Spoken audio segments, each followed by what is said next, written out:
Hi, welcome to my new video. నా ఛానల్కి తిరిగి స్వాగతం అండి. కొత్త వాళ్ళైతే లైక్ చేయండి, షేర్ చేయండి, సబ్స్క్రైబ్ చేయండి.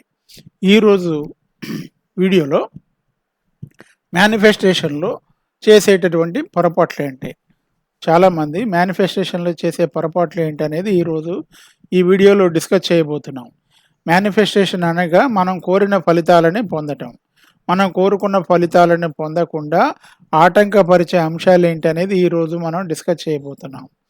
మనం డిస్కస్ చేసే వాటిలో ఫస్ట్ వన్ ఇప్పుడు నేను చెప్తున్నాను. మనము కోరుకున్న ఫలితాలు పొందటానికి మనం పాత అనుభవాల మీద ఆధారపడతాం. పాత అనుభవాల మీద, అదేవిధంగా పాత ఫెయిల్ అయినటువంటి అనుభవాలు లేదా ఫీలింగ్ మీద ఆధారపడతాం. అది నెంబర్ వన్. అదేవిధంగా నెగిటివ్ ఎమోషన్స్ అనేవి మన సిస్టంలో ఎక్కువగా ఉంటాయి. మన మైండ్ అండ్ బాడీలో నెగిటివ్ ఎమోషన్స్ ఎక్కువగా ఉంటాయి. నెగిటివ్ ఎమోషన్స్ మనల్ని ప్రభావితం చేస్తూ ఉంటాయి. నెంబర్ 3 ఏమవుతుంది, మనం భవిష్యత్తు చూసి భవిష్యత్తు గురించి టెన్షన్ పడుతూ ఉంటాం. భవిష్యత్తు గురించి ఆందోళన పడుతూ ఉంటాం. భవిష్యత్తు గురించి అది సాధిస్తామో లేదో, మనం కోరుకున్నది వస్తుందో లేదో అనే సందేహంలో ఉంటాం. ఆ విధంగా సందేహంలో ఉన్న, ఆందోళనలో ఉన్న, గతం తాలూకు ఓటమికి సంబంధించినటువంటి అనుభవాలు ఉన్నా, లేదా మనం పోటీతత్వంలో ఉన్నా కూడా అది మన ఫలితాల మీద ప్రభావం చూపిస్తుంది. కాబట్టి ఆ ఫలితాల మీద ప్రభావం చూపిస్తుంది కాబట్టి దాన్ని మనం నియంత్రణ చేసుకోవాలి, కంట్రోల్ చేసుకోవాలి. అదేవిధంగా ఇంకొకటి మన వాళ్ళు చేసేది ఏంటంటే, లా ఆఫ్ అట్రాక్షన్ అండ్ మేనిఫెస్టేషన్లో ఒక ముఖ్యమైనది ఏంటంటే యాటిట్యూడ్, అంటే మానసిక దృక్పథం ఏ విధంగా ఉంది. రెండవది బిలీఫ్స్. తర్వాత మన అలవాట్లు. మనకు చిన్నప్పటి నుంచి మనం పెరిగిన వాతావరణం నుంచి, స్కూల్ కాలేజీ వాతావరణం నుంచి, పేరెంట్స్ నుంచి, ఫ్రెండ్స్ నుంచి మనకు కొన్ని అలవాట్లు వస్తాయి. ఈ అలవాట్లు మనల్ని నడిపిస్తూ ఉంటాయి. కాబట్టి ఈ అలవాట్లు అనేవి సుమారు 95% మన బిహేవియర్ని నడిపిస్తాయని సైకాలజిస్టులు చెబుతున్నారు. కాబట్టి మనం మన అలవాట్లను కంట్రోల్ చేయకుండా ఉంటే మనం ఏ పని మొదలుపెట్టినా కూడా మరలా పాత పద్ధతిలోకి వెళ్ళిపోతాం. పాత ఫ్రేమ్లోకి, పాత వరవడిలో బడికి వెళ్ళిపోతాం. కాబట్టి పాత ప్యాటర్న్లోకి పోతే పాత ఫలితాలే వస్తాయి. కాబట్టి మనం పనులు సాధించేటప్పుడు మనం ఏం చేస్తున్నాం, ఒక్కొక్కసారి మన ఇమాజినేషన్ని నెగిటివ్గా వాడతాం. మనం మన ఫీలింగ్స్ని అసలు లెక్కలోకి తీసుకోం. మనకు ఆలోచన ఉంటే చాలు. అదేవిధంగా మనం సరిగా దాన్ని ప్లాన్ చేస్తే చాలు అనుకుంటాం.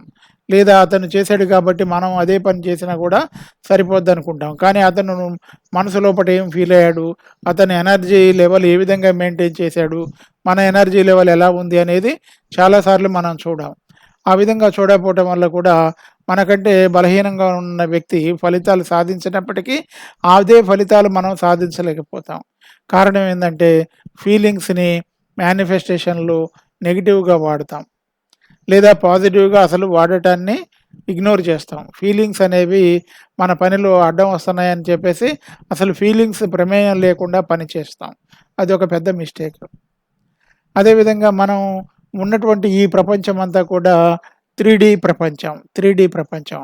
అంటే మన చుట్టూ ఉన్నటువంటి ప్రపంచం లోపల ప్రతి వస్తువుకి పొడవు ఉంటుంది, వెడల్పు ఉంటుంది, మందం ఉంటుంది.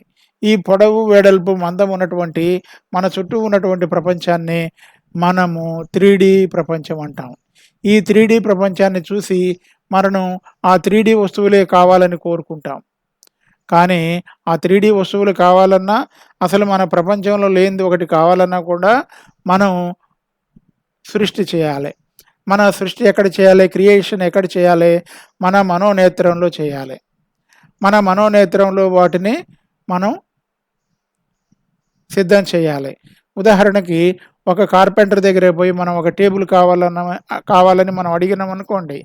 ఆ టేబుల్ కావాలనగానే కార్పెంటర్ ఏమంటాడు, పొడవు ఎంత ఉండాలి, వెడల్పు ఎంత ఉండాలి, ఎంత ఎత్తు ఉండాలి, అదేవిధంగా ఎటువంటి కలప వాడాలి, దానికి ఇంకా ఏమైనా డెకరేషన్ కావాలా అని, నాణ్యత లెవెల్ ఏ విధంగా ఉండాలి అని రకరకాల ప్రశ్నలు అడుగుతాడు.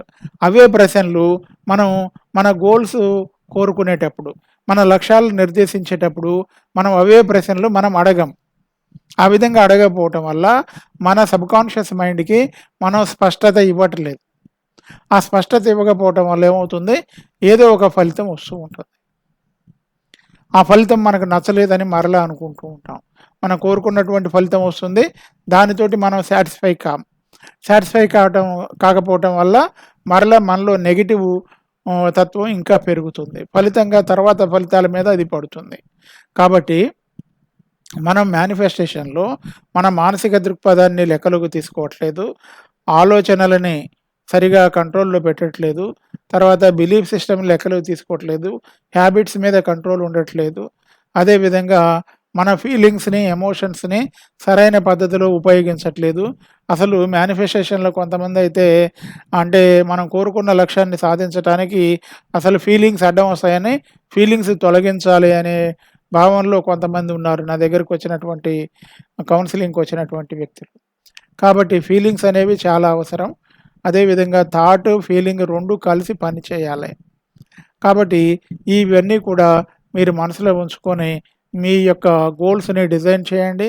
ఇంకా వివరాల కోసం law of attraction and manifestation నా ఫ్రీ వెబినార్‌కి అటెండ్ కండి. Okay. See you in the next video.